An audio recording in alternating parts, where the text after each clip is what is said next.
My name is Shardul Ashit Joshi. I am studying in 7th Co. I am the student of Pandit Bachhraj Vyas विद्यालया. I make a model.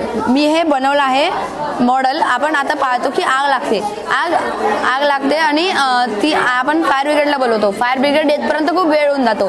तिथपर्यंत ती आग नियंत्रित करायला मी हे model बनवलं आहे. आता तुम्ही पाहू शकता हे लायटर आहे. लायटर मी इथे लावील तर इथे पाण्याची लेवल वाढत आहे. जसे मी आता बंद करीन पाण्याची लेवल कमी होते. तर हे आहे आणि याचं दुसरं वॉटरिंग फंक्शन आहे की आता आपण पाहतो उन्हाळ्याच्या दिवसात की जमीन खूप गरम होते.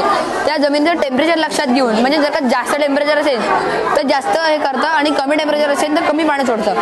हे टेम्परेचर लक्षात घेऊन की त्याचं टेम्परेचर लक्षात घेऊन ते एवढं पाणी सोडतं आणि जमीन थंड करतं. त्याचा तिसरा यूज म्हणजे आपण पाहतो की दिव्यांग किंवा अपंग शेतकरी असतात.